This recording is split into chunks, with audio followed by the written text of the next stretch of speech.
Hello, welcome back tuning into today's video. We're going to do the first summer 2014 forecast today. We're going to get some of the seasonal models together, see what they're showing for the coming season, the summer of 2014. Haven't got all that many models to go, and I have to say that for this month. I have more coming on stream next month, but we've got a few. We've got some of the bigger ones, UK Met Office, Beijing Climate Centre, so we'll get them all together, see what they're showing for the summer.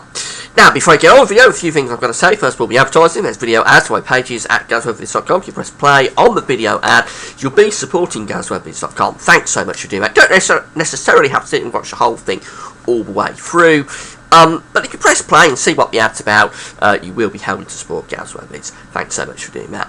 Also got the content ads. They're links to articles, so if there's any articles you are interested in, just click through the link, you'll be able to go read the article. Same time, GazWeatherVids will get a royalty fee on what you're doing. Thanks so much for doing this. And the big news of the day is that the competition has started. I've been plugging this in the videos on Twitter and Facebook over the last few days. We've started the competition.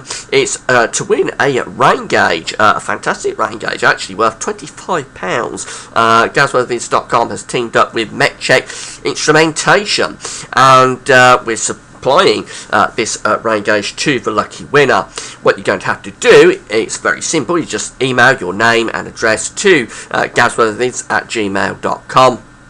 And that's all.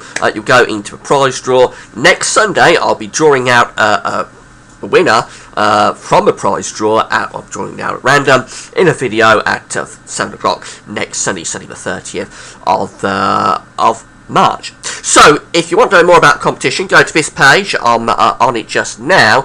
It's GazWeatherVids.com/competitions.html, or there's a link here on the home page to the competitions page. There's that super rain gauge that you can win. If I just quickly try and scroll down, I'm not sure if I'll be able to. There we go. I'll scroll back up again. There we go. There's that super rain gauge that you can win. Thanks so much to MetCheck for supplying that rain gauge. And yeah, just email your name and address to GazWeatherVids@gmail.com, and you'll go to prize draw. We'll draw the winner out next week. So let's get on with the first summer 2014 seasonal forecast. We're going to start off with the NASA model first of all. Very experimental, this one. These are 500 millibar height anomalies for the summer, for June to August.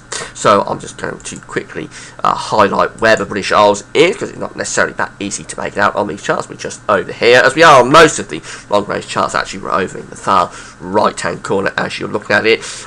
We've got near normal 500 millibar heights, but what we have got is quite a bit of yellow up to the north. That's high pressure, probably blocking in the northern latitude. So we have got a hint, perhaps, of above average heights into the north of the country. We're under near a normal high. So there's no real signal from that, other than the fact that above average heights in northern latitude, so it is never a particularly good signal. In terms of the temperatures, we're in the white colours again, so that is average temperatures being predicted for the British Isles. Most of Europe having a warm summer in most yellow colours, but we're just off the warmth in the average temperature bracket. And for rainfall, precipitation, again, no real signal there. We're in the white colours again, so we're coming out average. So either the NASA model is seeing average temperatures, average precipitation from an average sort of 500 millibar height anomaly for the summer, or it hasn't particularly got a signal. I would tend to favour the latter scenario at this early stage. It's very early days for these seasonal models to be picking up a signal. Now, the next model we're going to look at is that from Hugues van den Doo, and Hugues is a little bit different. What he does is analogues in terms of sea surface temperature anomalies. He gets the sea surface temperature anomalies together, compares them to past years, and then creates an analogue forecast on what those sea surface temperature anomalies are forecasting. The first chart that we're going to look at, I'm actually a little bit ahead of myself with that. The first chart we're going to look at is the temperature forecast from Hugues.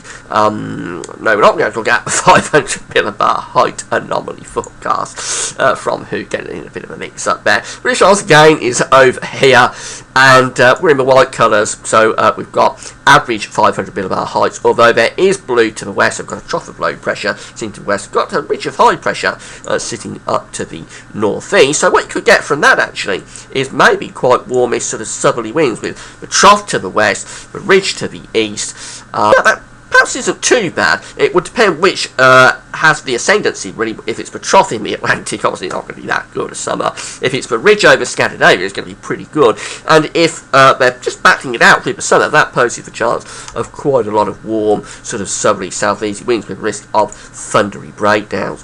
For the temperature forecast for the summer, well, we're just about in the salmon pink colours actually there, so that's slightly above average temperatures. Most of Europe with that ridge of high pressure over Scandinavia having a warm summer. We're just about on the warm side of average in terms of Hoog's temperature forecast. And just having a quick look at the precipitation, the rainfall forecast. He's going for average rainfall there. So two sort of forecasts using different methodologies. One is analog based, one is a proper seasonal model, and both going for sort of average type conditions through the summer. I'm going to have a look at the CFS version 2 model next. What I'm going to do with this is break it down into monthly periods, because this early out, if you get a 3 monthly forecast for June, July and August, you're not going to get much information from the CFS model. The whole area is just going to look white. So let's break it down into monthly periods, and this is June. First of all, this is 700 millibar height anomaly from the CFS version 2 model for June. It's seeing a trough of low pressure out to the west. Not much else to be seen, but that trough of low pressure is quite strong, so I think we would be expecting quite an unsettled month with that, with southwesterly or westerly winds quite dominant. For July, we're seeing a trough of low pressure out to the northwest of the country around Iceland. We've got a bit of a ridge down over the Azores, but that looks quite weak. And we've also got a ridge go over here up over Scandinavia, so a bit of a mess there, but I think this trough of low pressure again probably has the ascendancy with that. It's quite a strong trough around Iceland and Greenland, so it could be quite an unsettled month. Nevertheless, that ridge is pretty powerful over Scandinavia as well, so maybe with that, again, you could be getting a chance of southerly, southeasterly influences, and the trough in the Atlantic and the ridge to the northeast sort of battling out, and you might get quite a lot of thunder. As we go through to August, where we see quite a big change around in August. Of course, this is long way out, this is a huge time away, but we do see a switch around and a suggestion then that we're getting northern blocking setting up around Greenland and Iceland. Never a very good signal in summer. Well, it's never a very good signal any time of year, because in winter it means it's going to get really cold, but in summer it means it's going to be pretty cool, and what you tend to find is a trough of low pressure, though this doesn't show it, but you would suspect there'd be a trough of low pressure underneath that blocking, bringing cool, unsettled conditions. I won't show you the temperature and precipitation forecast of these monthly periods, but what I can say is that I've had a look at them for June, July and August. It's really seeing average temperatures, or perhaps it doesn't have a temperature signal yet. For rainfall, though, it is going for above average rainfall on all months. June, July, August, it's seeing above average precipitation throughout the summer, so that would be pretty grim if that's right. After a wet winter, we would be in for a wet summer if that is correct, but very early days, as say, on all of these models. Next model we're going to look at is the Beijing Climate Centre. These are 500 millibar heights. This is for the summer. British Isles again over here. And we're under a trough of low pressure there across the country. In those blue curves, we've got above average heights sitting to the north, lots of northern blocking. I'll say that's what tends to happen when you get northern blocking in the summer. You get high pressure up here. You tend to get a corresponding area of low pressure sitting underneath it. That's exactly what Beijing Climate Centre is showing. So that is a cool, unsettled summer pattern, if ever there was one. For the temperature forecast, it's seeing, well, just about average temperatures, but we're perilously close to being below average there. Nevertheless, it is sort of normal average type temperatures, but for the rainfall, not surprising with a trough of low pressure underneath northern blocking, it's going for a wet summer, above average rainfall there across the country. That's a pretty poor update from the Beijing Climate Centre, particularly compared to last month. It was showing a pretty good summer last month, but I'll say early days on all of these season models. The next one we're going to look at is the UK Met Office, our very own. This is the mean sea level pressure anomaly from the UK Met.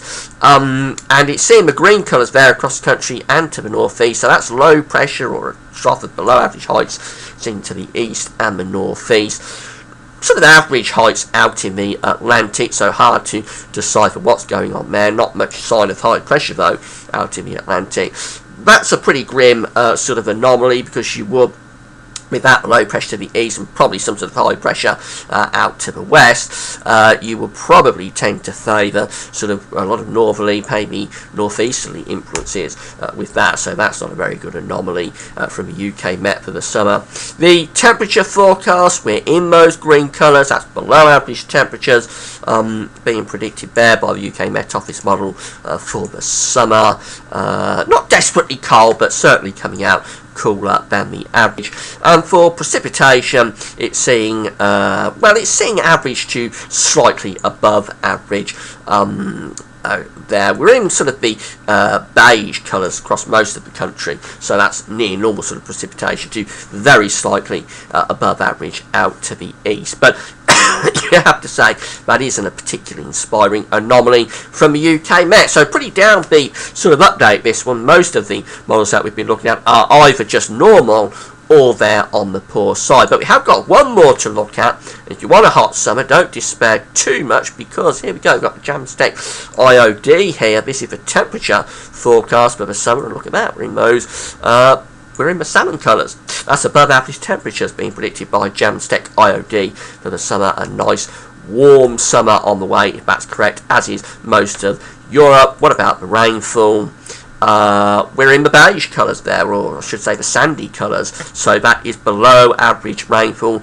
Presumably some sort of high pressure is setting up around the British Isles through the summer with those anomalies. So Jamstack IOD is the one model out of all of this that is going for a good summer. It's going for warmer and drier than average. All of the others, you have to say, not particularly inspiring. Not a disaster, because they're not all sort of pointing in the same direction, but overall it's sort of average to poor in terms of the summer from all of the other models. The only model that's going for a good summer this month is the Jamstack IOD.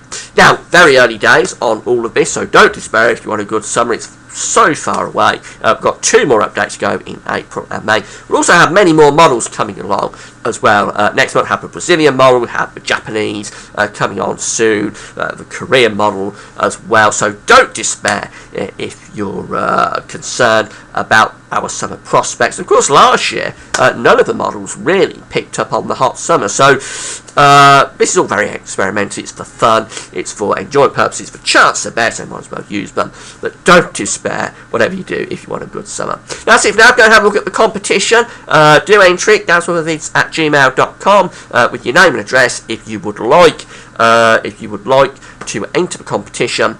And that's it for now. Thanks for watching.